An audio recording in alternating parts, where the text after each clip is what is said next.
All right, welcome to another episode. I haven't named my Magic podcast yet, but the name is coming soon. Today, I have a special guest with me. He is one of the hosts of the Six Man Show, Jonathan Osborne. Bro, how's it going? What's going on, man? Thanks for having me on. I'm chilling, waiting for the last, 6 games of the season to end.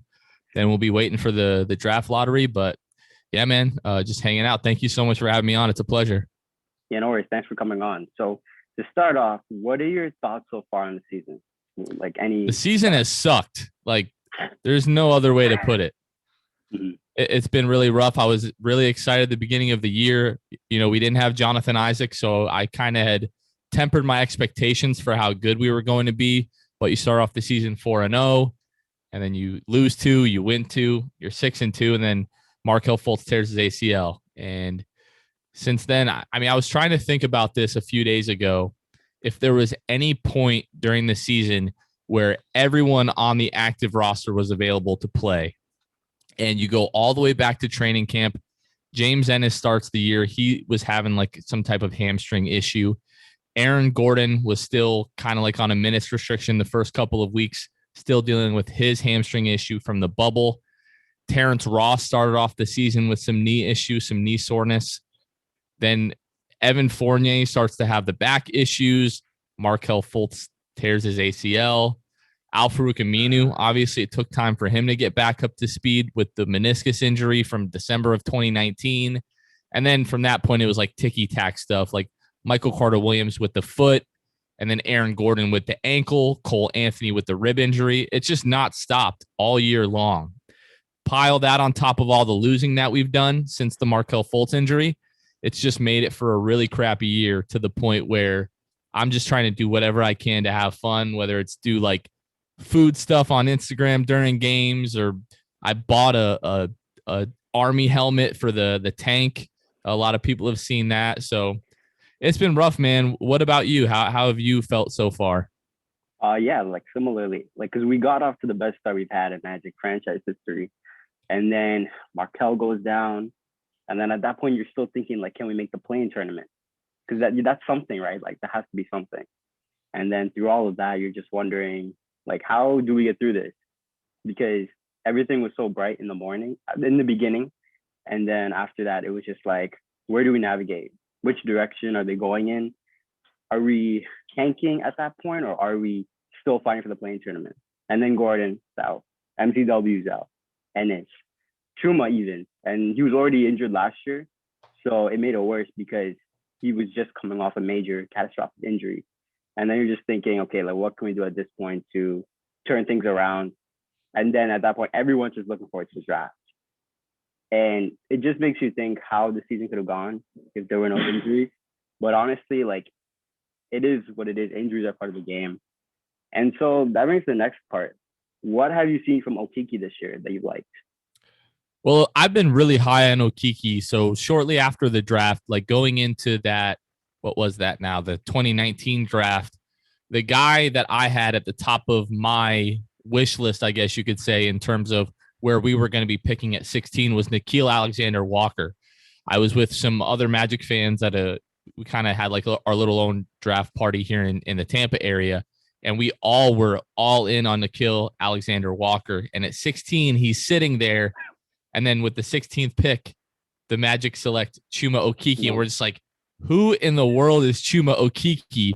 And I remember watching that game against North Carolina. I'm a North Carolina Tar Heels fan when watching college basketball. Now thinking back, I remember him tearing his ACL, and then Auburn just going crazy in that second half and just hitting like every three that they took. So I remember who Chuma Okeke was, but I remember listening to Mike Schmitz with ESPN that night talking about how if Chuma Okeke was healthy, he would have been projected as a lottery pick. So at 16 in that draft, Chuma Okeke had the potential to be the steal of the draft. So last year when COVID hit and everything kind of shut down, I got really into sports memorabilia, as you can tell from behind me here, and I got really into sports cards. So I collect nothing but North Carolina players and like Magic legends. I have like a couple of like Shaq rookie cards. I have a Penny rookie card. I have some Penny autographed cards, but then I have Tracy McGrady, Dwight Howard, Jameer Nelson, Hito Turkoglu, Terrence Ross, like you name a guy, like a notable guy in Magic history, and I probably have a signed card. But I think I have like 16 Chuma Okeke rookie cards because they were really cheap at the time. And I was thinking, like, if this guy, he's spending the whole year with the G League, if he can come back next year and what this was supposed to be a weak draft class, and we've kind of seen that this year. Cole Anthony at 15 has probably turned into potentially the steal of the draft this year as well. But I thought Chuma Okeke, if he plays really well, he might have a chance to win Rookie of the Year. And then I could cash in on some of those rookie cards that I bought. So he has really surprised me from day one, just the natural feel that he has for the game, especially offensively. That is like defensively, I figured he was going to be pretty good. He was a great defender in college, but offensively is where he's really surprised me. I mean, really the month of March, he had, a couple of, 18, 17, 20-point games and doing so, not really forcing the issue, just letting the game come to him, knocking down open shots. He's much better off the dribble than I thought he was going to be. We saw that really just from his first few games before, like you said, he had the bone bruise to his knee and missed, I think it was 16 games. But Chuma, in my opinion, has been one of the few bright spots of the season. I think every turn you look, earlier in the season, it was Vooch making another all-star team. But once we moved on from Vooch, Wendell Carter Jr. playing well has been great. Cole Anthony, now lately RJ Hampton, Mo Bamba's been playing well. But Chuma Okeke, in my opinion, is like been the biggest surprise of the season for me. And, before it was like, okay, we have Jonathan Isaac, we have Markelle. Now it's looking like Cole is definitely going to be legit and Chuma is definitely going to be legit. Wendell is probably right there for me. He's still got some games where he's really, really good and some other games where he's okay. Doesn't really have many bad games, but I don't know if we're set at the center spot for the future just yet. When you look at Cole, you look at Chuma, those are two guys that I think we can count on developing and contributing to a really good basketball team in the future. What about you? I mean, Chuma really reminds me of J.I. because he has those instincts that you can't teach. He gets those deflections. He gets those steals that you can see the steals coming, and then sometimes the players won't do it, but Chuma will. So that really impressed me. And when he just started scoring a lot of points, I was so new to this because we never saw this from Aaron Gordon in his rookie year. We didn't see this from Alfred Payton. We didn't see this from Hazonia. So this was like a first time thing for me. And to see him really have that three ball was so important because that's the thing that we always ridiculed Aaron Gordon for, never being consistent. And it was so good. It got to a point where when he missed threes, I was so pissed. And then I had to remember, he's just a rookie. Wait, let me give this guy a chance because he was playing so well. And then he had 1 or 2 weeks where he wasn't playing well. But then before he got injured, he was playing extremely well. And he can easily post up people. And it's cool to see him finish with the left hand because some people don't always have that, but he has that knocked in. And yeah, he can just shoot the ball probably better than J.I. could when he first came into the league. So that's already a plus. And yeah, I just see him as a cornerstone. I don't just see him as a young rising star on our team. I see him as a cornerstone on our team. Is that too much to say, cornerstone? I don't think so. The only thing that I feel like we have to be careful about is the way that we've gotten attached to these young players, over the past of the last 9-10 years, when you talk about, Victor Oladipo and Tobias Harris and Alfred Payton, Aaron Gordon, Mario Hazonia, where it's like, man, these guys are, if they turn out, these are going to be guys that are going to be here for a really long time. I think when you look at the moves that the front office has made this year, there's multiple paths in front of us, right? There's a path where we have a high draft pick this year, another lottery pick. We have all these young guys and we develop them. We do a really great job of that. And then almost like the Oklahoma City Thunder of the early 2010s, the Golden State Warriors, how they have these young guys and they build them up and they legitimately become a contender. I feel like those two teams are really more the exception than the rule. Most of the time, what happens when you have a bunch of young talent, eventually the young talent gets moved to bring in an established guy. Mm-hmm. I don't think Bradley Beal is a legitimate possibility for the Magic. I don't think that Washington is looking to move on from him, but a guy like that earlier in the year, it seemed like he was unhappy. People were talking about the Magic potentially trying to trade for Bradley Beal. At least Magic fans were. Nobody else was, but Magic fans were. a situation like that where a really good, legitimate, established all-star becomes available, you take your young guys and you cash in on them, right? So all the young guys that we have, when you look at Markelle, Jonathan Isaac, but then Cole Anthony, Chuma Okeke, Mo Bamba, Wendell Carter, RJ Hampton, maybe Mo Wagner. Mo Wagner's been playing really well for the Magic since, they signed him for the rest of the season. I don't know if he's going to be part of the Magic's plans long term, but he's played so well at this point, I wouldn't totally be against them bringing him back next year. My issue, though, is if we start getting super attached to Chuma and Cole and RJ Hampton, like those three guys especially, I could see one or two of those guys being paired with one of these, but maybe the 2023 Bulls pick, maybe the 2025 Denver pick, whatever you need to do. If one of these stars comes available and the Magic are throwing their hat into the ring to try to acquire one of these guys, I think there's a chance that one of those guys would be moved, because when you look at RJ Hampton, for instance, right? Like we have Cole, we have Markelle, you might draft another guard in this class. Like this team is becoming really guard heavy really quickly, when for so long we had the logjam at the forward position. And then when you look at Chuma Okeke, we had this issue with Aaron Gordon and Jonathan Isaac for so long where you just weren't sure if they were going to be able to be on the floor together. I think Chuma and Jonathan Isaac could probably play together much easier than Jonathan and Aaron did, especially if Jonathan Isaac becomes a really good 3-point shooter. That was the whole thing. Like if Jonathan could start to shoot, you could live with Aaron Gordon being on the floor. But Chuma is a great shooter. If Jonathan Isaac can become even, like 35, 36%, I think he's below that for his career right now. But if that's the case, then those guys can play together. But I'm just worried that at some point, because again, you look at what the front office has done, you look at the amount of salary cap space that we're going to have in the coming years, they're going to be able to accept bad contracts from other teams in order to make things happen. They might use some of that salary cap space to go after a guy in free agency. I just feel like so many young guys, you really aren't going to be able to pay all of them if they all work out. And because of that, I feel like eventually, like something's got to give. One of those guys is going to have to be moved, because we're looking at, I'm just going to count it here: Markelle, Jonathan Isaac, Cole Anthony, Chuma Okeke, Wendell Carter Jr., Mo Bamba, RJ Hampton. That's 7 guys. Like paying 7 guys beyond their rookie contract, just kind of unprecedented. I don't know that we can point to another example of that happening. So I'm going on and on here, but I'm just saying I'm really excited about Chuma. He definitely has the potential to be a cornerstone. I hope he sticks around. If you're keeping one of those 3 guys, to me, it would be Chuma. Hopefully we can keep all these guys and they all become great, but I don't know whether that's going to happen. But I'm trying to not, you go through a bad breakup, you meet the next girl, you're a little bit careful with your heart. You don't want to just give it away because you don't want to get hurt again. So I'm like a battered, like my ex-girlfriend has battered me, and I'm just not quite sure if I want to give this new girl my heart yet. So, but I'm excited for Chuma. I'm a big fan of his.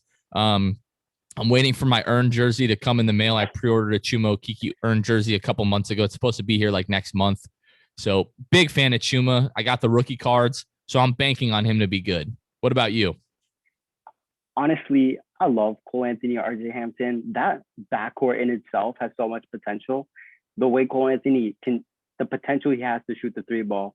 RJ Hampton looks like the athletic version of Aaron Gordon, mixed in with he can just easily get into the paint. It doesn't matter who's in front of him. He will easily glide past that person and try and finish on the rim, regardless if he actually hits the shot or not. He has that ability to just get by anyone, race up the court, and just finish around the rim. And that's special. And honestly, I don't want to get rid of him, but you were right. You can't. 7 of your, let's say, 10-man rotation can't be of young players, because where does Ross fit in? Ennis, MCW, like there's so many, like you said, Wagner, like there's too many people on this team now. So who do you keep and who gets benched? And then if you bench someone, are they going to want to trade out? And then the last thing you want is to break the chemistry we've been building over these past few weeks. The young guys have fun with each other, and that's what we like to see. Not just because they're winning games, but they clearly have that attachment that they like playing together. And I just don't want to ruin that. But if we do draft a guard, it's going to be pretty hard to keep everybody. So that goes into the next part. The draft is coming up. So is the lottery. We've talked about this. Like, this is just going to be so important. One of the more important days of franchise history. I mean, I became a fan in 2013, so I can't really go back many years. No, you're right. You're 100% right. I mean, doesn't matter. This is the thing, right? Like, I get crap all the time on Twitter for stuff like this, for just like the 2018-2019 season is one of my favorite seasons in Magic history. I've been a Magic fan since 2002, 2003, starting in the T-Mac era, right? Watched all throughout. So almost 20 years now. And that season is still one of my favorite ever. Like, we rooted for some of those guys for so long. To see them finally get over the hump to make the playoffs, to see some of the young guys play so well that season, right? A lot of the old heads will come and say, like, the Magic fans today don't know what they're talking about. Like, real teams are like the 95 team, the 2009 team, the 2010 team. Like, making the playoffs doesn't mean anything. I don't crap on people for stuff like that. If you're a fan for 20 years or 20 months, right? You are 100% correct that this draft is going to be really this season, and the decision that the front office made to move away from Aaron Gordon and Evan Fournier and Nikola Vucevic, that was a huge day in Magic history. Like, there is before that and there's after. Like, forever, that's going to be a huge day in Magic history. And this draft, like you said, is one of the most important that we've ever had, like, heading into the lottery. Obviously, you got 92, Shaq. You got 93 when you drafted Penny. After that, what was it, 2004, you draft Dwight and Jameer. I don't know how many other drafts you can point to and say they were as important as this one potentially will be. So I don't want to say worst case scenario, but say like we do get the 6th or 7th pick. Then the Bulls. Just kill me. Just kill me. But we keep the Bulls pick, which could be 9th, 10th, 11th. So worst case scenario, we get those 2 picks and we make a package deal to trade up. The worst case scenario is that we get the 7th pick or the 6th pick and the Bulls end up with the 1st pick. That is the worst case scenario. Us ending up with 2 lottery picks, things could be much worse.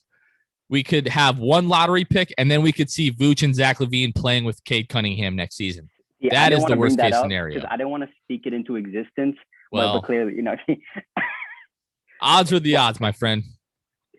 So, hoping that doesn't happen. Say we get the 3rd, 4th, 5th pick, best case scenario, because getting 1st or 2nd is going to be extremely difficult. So we'll just say we get the 3rd, 4th, or 5th pick. If you were deciding in that room on draft day who the Magic select, who would you add to this roster? If I've got the 3rd pick, I'm taking Jalen Green, and I'm not thinking twice about it. Even if I have the 2nd pick in this draft, I'm telling you right now, if I had the 1st pick in this draft, I'm taking Jalen Green. I don't know if you saw it, but he tweeted out a few days ago, and then he deleted it. But he said, if I would have played college basketball, it would be a whole different talk about who's going number 1. Yeah, as great as Cade Cunningham is, and as great as I think he's going to be as a professional, I think so much needs to be said about Jalen Green playing in the G League, and not over the course of 4 or 5 months playing college basketball, over the course of about a month and a half in the G League, how much better he got, and then averaged, I believe it was close to 18 points per game, playing against grown men, playing against professionals, ex-NBA players. I mean, to me, that went a long way. You look at his ability to create his own shot, his athleticism, the potential to be a great three-point shooter. Cade Cunningham shot 40%. He's got a lot of the step back and everything like that. He's a great shooter in his own right. But when I see Jalen Green, I see this guy right here, Tracy McGrady. That's what I see. A shorter Tracy McGrady. Tracy McGrady was a true 6'8", 6'9". Kobe Bryant might say like 6'10" or whatever. Jalen Green is 6'6", but in my opinion, he's got the drive. He's got the killer instinct. I didn't see that out of Cade Cunningham at Oklahoma State. I watched probably 5 or 6 games of Cade Cunningham this season. Every single time I watch the games, I'm like, first of all, why is Oklahoma State not running every single play through Cade Cunningham? Who are these other 4 jokers on the court that don't understand that Cade Cunningham is by far the best player on the floor, and they're not giving him the ball every time down the floor? And why is Cade Cunningham not walking the ball up every single time saying, no, like the offense is going to go through me. I'm either going to get a great shot or I'm going to draw the defense and I'm going to find one of y'all a great shot. And game after game that I watch of Cade Cunningham, it would be like the first half and they'd be down 4 or 5 points. And he's just kind of like going through the motions and not really trying to take over. And then I'll give him credit where it's due. Game time, crunch time, 3-4 point game, the last 3 or minutes or so, he would take over and win them quite a few games, right? But I just still have this weird feeling that something concerns me that he just didn't seem to take over at the college level like we've seen other guys in the past, like Zion Williamson to a certain extent. Kyrie Irving. I hate that I'm naming all these Duke guys, but Kyrie Irving when he was at Duke, Kevin Durant when he was at Texas, like some of these like phenoms that we've seen in the past come through college basketball. And I just like Cade never really jumped off the screen at me. Like there are some times where you could clearly tell that he was a man playing with a bunch of boys. But it's just like, bro, you can do that every time down the floor. Why don't you? We watched Trae Young do it at Oklahoma, excuse me, not Oklahoma State. But we saw Trae Young do it in college. Like Trae Young was appointment television. I don't care what I was doing at the time. If I got the notification to my phone that Oklahoma was playing on ESPN, I dropped everything that I did and I went and watched Trae Young. Cade Cunningham didn't feel like appointment TV to me. Jalen Green was appointment TV to me. Every time the G League Ignite played, it didn't matter what was going on. Even if I was working, I work from home. I do a lot of computer work. While I'm doing like data entry, I'd have the Ignite game going on in the background. So if it's me, I'm taking Jalen Green number 1 overall. I really believe in the kid. I feel like he has a great head on his shoulders. I feel like he has the drive that he wants to be the best. If the Magic get the number 1 pick and take Cade Cunningham, I'm not going to be mad at that at all. But I don't know about you, man, but Jalen Green is the guy that I have had circled for the Magic for months. And every mock draft that I continue to look at week in and week out, all of these mock drafts have the Magic taking Jalen Green. You pair that with the fact that I've wanted him for like 5 or 6 months, you can guarantee the Magic won't end up with Jalen Green.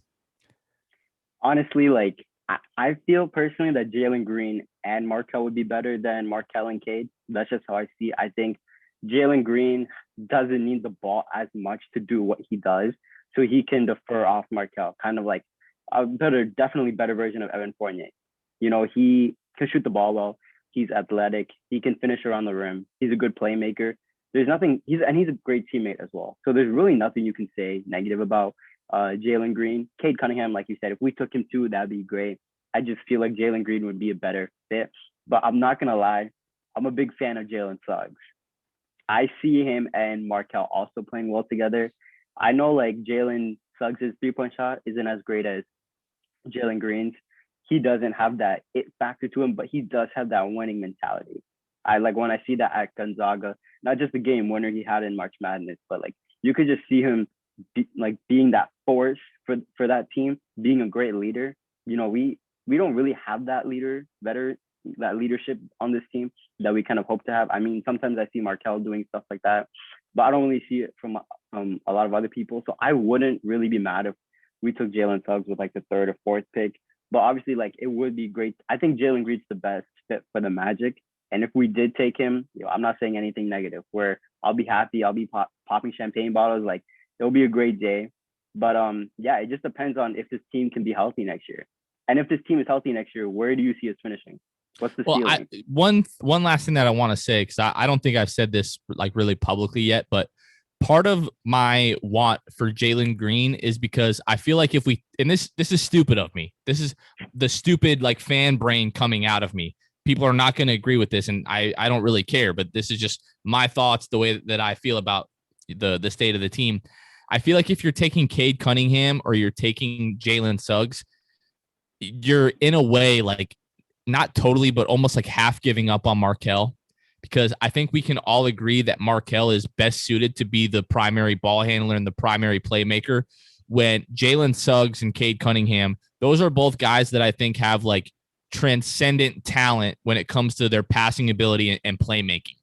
I don't remember who they were playing, but I saw this highlight of Jalen Suggs earlier in the year. It was like almost like a phantom cam slow motion view behind Jalen Suggs, where he was like near the other team's 3-point line, cocked it back, threw it the length of the floor. It was a bounce pass.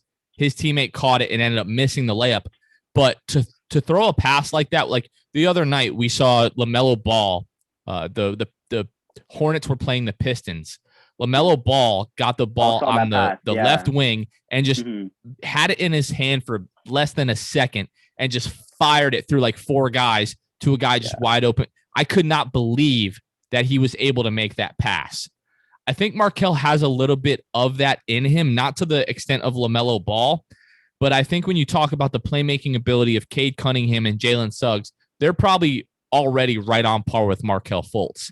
And my fear is that if they draft one of those guys and Markelle isn't able to turn into this 35% three-point shooter like a lot of us hope that he can, coming out of Washington, you thought he was going to be a career 38 to 40% three-point shooter. Because of the shoulder issues, that just hasn't happened. I don't know if you subscribe to The Athletic, but Josh Robbins just put out this article, I believe it was last night. He had an exclusive one-on-one with Markelle Fultz, where they were talking about his injury and watching from the sidelines and things that he's been able to do as he's rehabbing. The only thing that he can do right now on a basketball floor is set shooting, just form shooting, just working on his form nonstop. So if Markelle Fultz has another 6 months to a year of that, potentially, this is the thing. People say that Markelle can't become a great shooter, right? Well, my thing is like 3 years ago, people didn't think he'd be able to shoot the ball, period. They didn't think he'd be able to lift his arm over his head.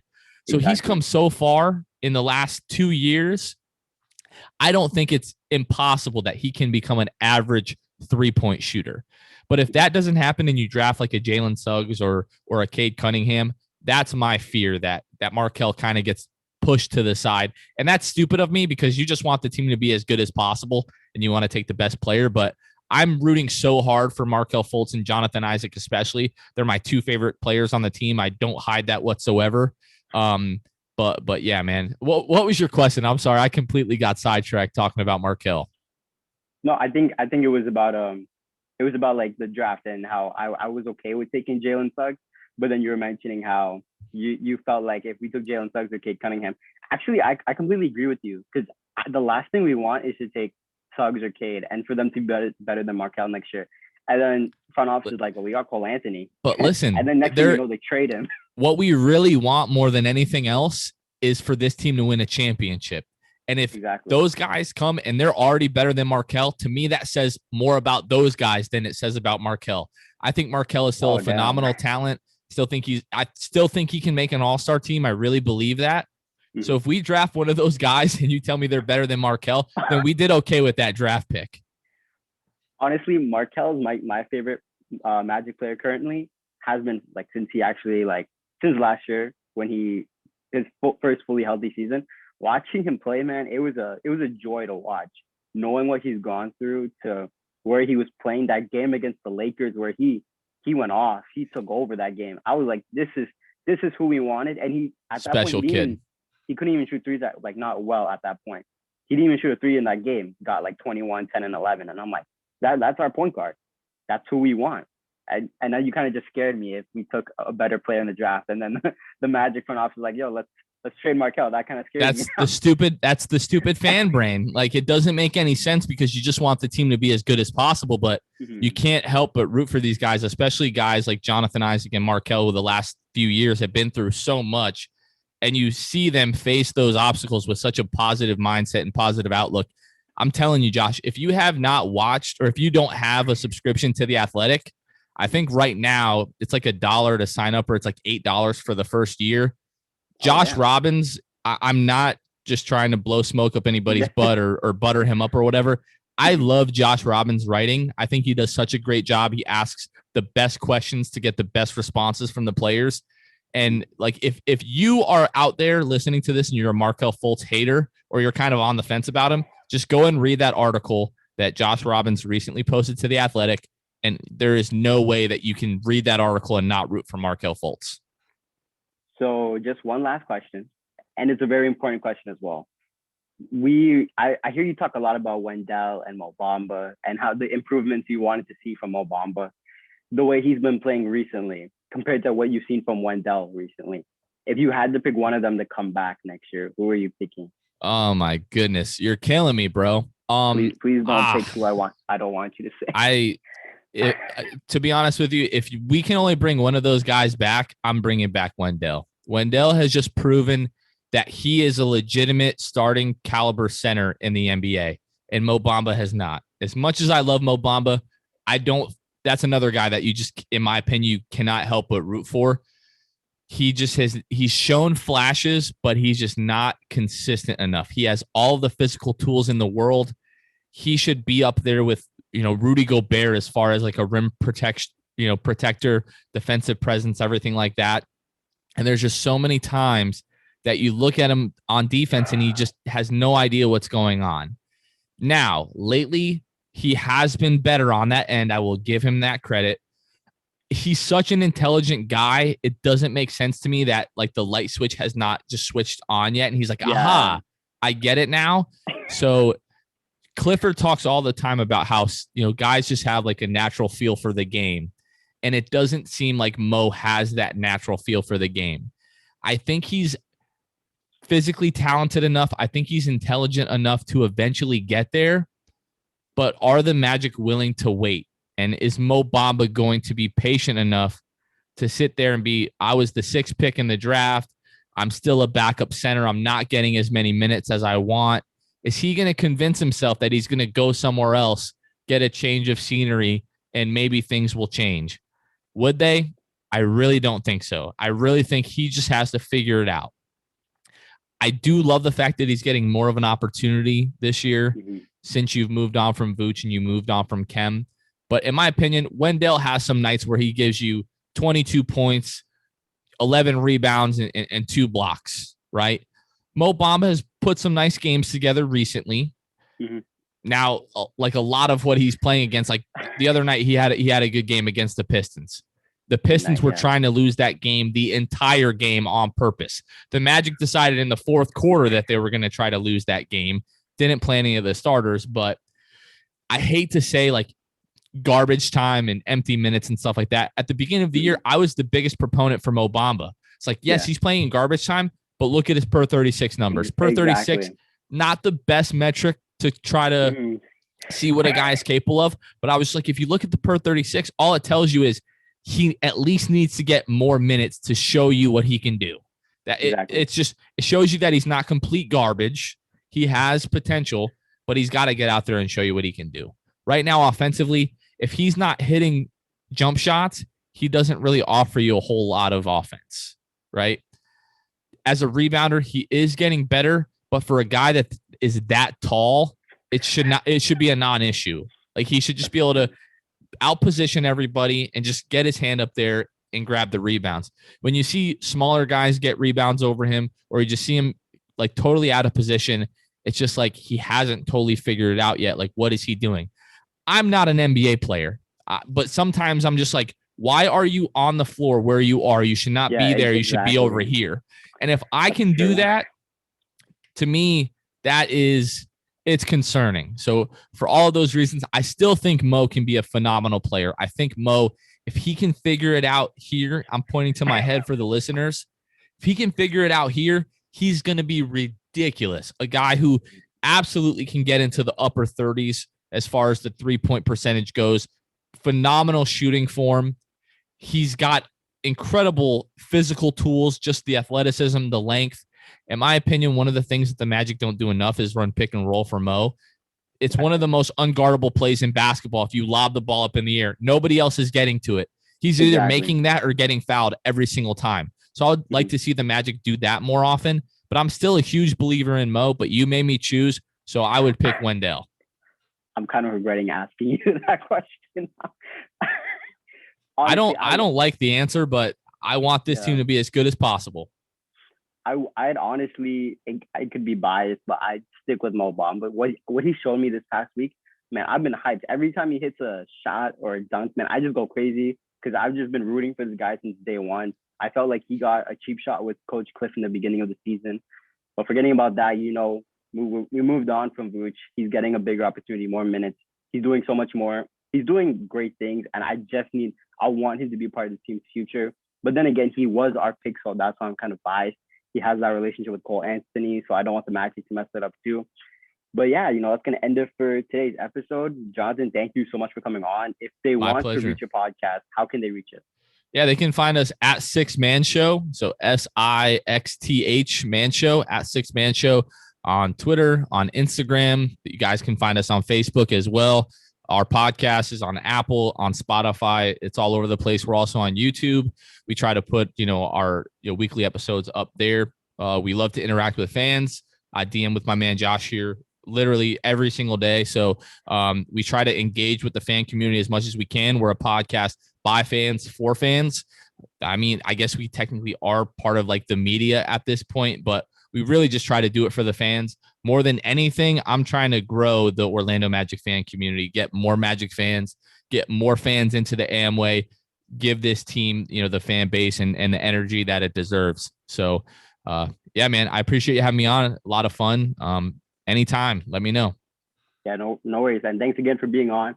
You heard it right here. You can follow him on many social media platforms. I'll put those links in the description below. Jonathan, thanks again for being on the show. Until next time, peace.